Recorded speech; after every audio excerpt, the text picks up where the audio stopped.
Bismillahirrahmanirrahim. Qala al-musannifu rahimahullah nafa'ana bihi wa bi ulumihi fid dharain amin. Dan dikata ulama, beberapa banyak malu dan kelemahan dan penyesalan yang diderita manusia yang timbul dari sifat malas.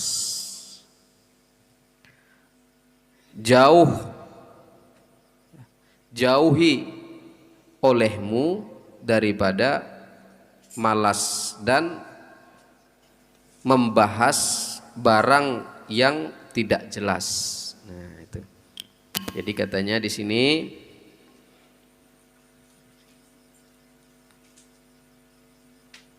orang yang banyak menyesal itu disebabkan karena dia dulunya ketika belajar malas. Nah, ketika sudah sudah tua, sudah dewasa, menyesal. Kebanyakan menyesal itu disebabkan karena sifat malas tadi. Ketika di saat-saat ia menuntut ilmu dulu malas, sehingga ketika sudah dewasa baru timbul penyesalan. Maka di sini dipesani oleh para ulama, jauhilah olehmu daripada malas dan membahas barang yang tidak jelas. Pertama, jauhi sifat malas. Yang kedua, jauhi perkara-perkara yang tidak jelas. Itu. Apa banyak perkara yang tidak jelas tuh ya, yang tidak bermanfaat. Yang kita bahas itu tidak menimbulkan penambahan ilmu pengetahuan kita. Tidak menambah juga keimanan kita, sehingga yang yang timbul dari melakukan perkara yang tak jelas tadi itu hanya sia-sia belaka, membuang-buang waktu. Nah itulah dua hal itu, pemalas sama membahas sesuatu yang tidak jelas. Dan sesungguhnya telah berkata ulama, bermula pemalas itu timbul karena sedikitnya perhatian terhadap keutamaan ilmu dan kelebihannya. Jadi supaya kita itu hilang daripada sifat pemalas itu, maka besarkan perhatian kita, ya, fokuskan perhatian kita terhadap keutamaan daripada ilmu dan kelebihan-kelebihannya. Cari tahu, kalau kita berilmu itu kelebihannya ini, kalau kita berilmu itu keutamaannya ini, kalau kita berilmu itu fadilahnya ini, itu dicari terus. Sehingga kalau kita tahu keutamaan ilmu, keutamaan menuntut ilmu dan kelebihan dan lain sebagainya, maka ada nanti motivasi seperti yang kita kemarin bahas, ada nanti timbul keinginan yang kuat, himmah. Ada nanti himmah timbul, semangat untuk menuntut ilmu. Makanya sebelum membahas ilmu kemarin kita bahas keutamaannya, supaya apa? Supaya kita itu ada motivasi, ada himmah tadi. Kuncinya ya adalah untuk supaya kita itu menghindari pemalas tadi adalah banyak-banyak membaca, mencari tahu tentang kelebihan dan keutamaan ilmu. Karena penyebabnya kata ulama adalah kurangnya atau sedikitnya perhatian kita terhadap keutamaan ilmu tadi yang menyebabkan kita itu menjadi orang yang malas. Coba kalau tahu banyak jadi kita ada motivasi, ada himmah tadi. Maka seyogianya, maka hendaknya bahwa dilatihkan, ya, dipayahkan dirinya atas mendapatkan ilmu dan bersungguh-sungguh dan terus memperhatikan pada kemuliaan ilmu, karena bahwa ilmu itu kekal dan harta itu binasa. seperti barang yang dikata Amirul Mukminin Ali bin Abi Thalib karamallahu wajha, ya, ridho oleh kami akan pemberian Tuhan pada kami, bagi kita ilmu dan bagi kafir itu harta. Karena bahwa harta itu binasa, ia dengan segera, dan bahwa ilmu itu kekal, ia tiada binasa. Sayyidina Ali ngomong kayak gitu ya.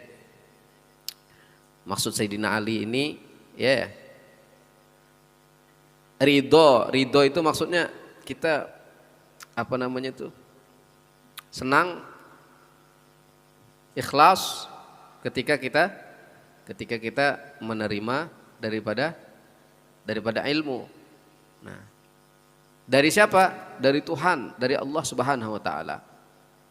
Karena bagi kita ilmu, bagi orang Islam, bagi orang mukmin, orang yang beriman, itu ilmu itu adalah sesuatu yang berharga daripada harta. Kenapa? Kata Sayyidina Ali, kalau harta itu bisa binasa, bisa habis, bisa lenyap. Tapi kalau ilmu, dia akan kekal abadi, ya, dan tidak akan binasa. Makanya pilih ilmu atau pilih harta. Nah, jadi kalau orang yang beriman, orang yang Islam, orang yang beriman kepada Allah, maka ia akan memilih ilmu daripada harta. Nabi Sulaiman alaihissalam, ya, Nabi Sulaiman alaihissalam itu dikasih 3 pilihan oleh Allah Subhanahu wa taala. Yang pertama, Nabi Sulaiman dikasih pilihan oleh Allah, kamu mau harta, tahta, atau ilmu? Dikasih pilihan, mau harta, tahta, atau jabatan, atau ilmu. Nah, ini penting kalian itu pahami ya. Ini yang apalagi yang masih sekolah saat-saat ini nih, 3 hal ini cerita Nabi Sulaiman ini perlu kalian cermati, kalian pahami, dan kalian bisa ambil pelajaran. Nabi Sulaiman, saya ulangi lagi, Nabi Sulaiman dikasih pilihan oleh Allah 3 hal. Kau mau ilmu, harta, atau tahta?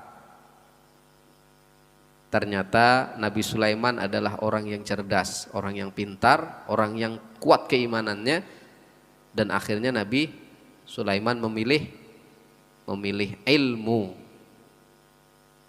Ada yang tahu sini kisah Nabi Sulaiman? Ada yang tahu enggak? Enggak tahu kisah Nabi Sulaiman? Waduh. Nabi Sulaiman itu di samping dia kaya raya, dia juga seorang raja. Ya, yang punya tahta, yang punya kerajaan.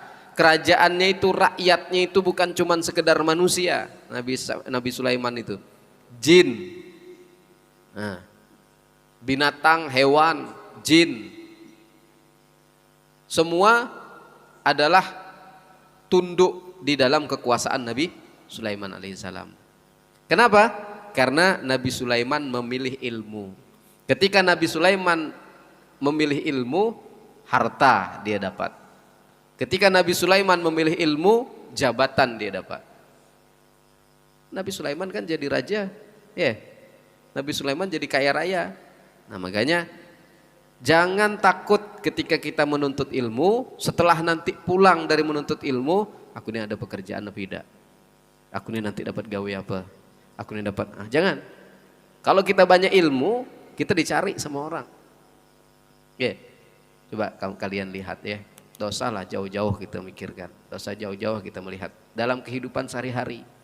Kalau orang alim, orang berilmu, acara kendurian, kalau dia belum datang, belum mulai itu acara. Hei, kalau orang alim itu belum datang, belum mulai acara. Tempatnya disediakan di tempat yang luar biasa, yang diistimewakan. Kenapa? Karena dia punya ilmu. Tengoklah tuan-tuan guru kita. Kalau acara besar, tuan-tuan guru itu kiai-kiai itu kalau belum datang, belum mulai acara. Kalaupun mulai, tempatnya disediakan di tempat yang dimuliakan, tempat yang tempat yang dikhususkan. Nah, ini kenapa? Karena punya ilmu, padahal dia mungkin orangnya biasa saja, ya. Nah, kalau kalian punya ilmu akan dimuliakan. Bukan kita mencari kemuliaan di manusia, tapi Allah menjanjikan. Barang siapa yang beriman kepada Allah dan menuntut ilmu dan berilmu, maka akan Allah angkat dia beberapa derajat di sisi Allah dan di sisi manusia. Maka pilih ilmu. Jadi yang sedang belajar sekarang ini bagus-bagus belajar. Ya. Fokus belajarnya, serius belajarnya. Nanti kalau kita sudah banyak ilmu, pas nanti kita hidup di masyarakat, kita dicari sama orang. Orang yang datang kepada kita. Mencari manfaat ilmu yang kita punya. Kalau orang sudah cari ke kita, orang butuh sama kita, gampang. Masalah kehidupan kita, masalah apa dengan kita akan dibantu oleh orang-orang. Jadi jangan pikirkan aku nanti tamat pesantren, tamat ini dapat pekerjaan apa tidak ya. Nah, itu. Yang penting memang betul-betul menuntut ilmunya. Bukan main-main. Kalau main-main nanti rasakan sendirilah ya dah akibatnya. Nah, jadi begitu ya. Nah, jadi kata Sayyidina Ali, pilihlah ilmu, karena kalau ilmu dia tidak akan binasa, akan kekal abadi. Tapi kalau memilih harta, dia akan binasa, hilang. Pas kita meninggal, selesai harta kita, dibagi-bagikan sama anak keturunan kita. Tapi kalau ilmu, kalau kita meninggal, masih dimanfaatkan oleh orang-orang. Ada yang kita tinggal, misalnya catatan, ada buku, ada kitab yang kita tinggal, atau ada sesuatu yang kita tinggal, pengajian kah atau apa, dari warisan ilmu, maka akan tetap dilanjutkan oleh orang, dan amal jariyahnya akan tetap mengalir karena ilmu yang bermanfaat. Wallahu a'lam bishawab. Ya. Nah, kita hari ini agak terlambat tadi ya, dikarenakan lampu mati ya dan lain sebagainya. Jadi mungkin agak terlewat sedikit ya. Kita langsung zikir. Ini belum dibagikan.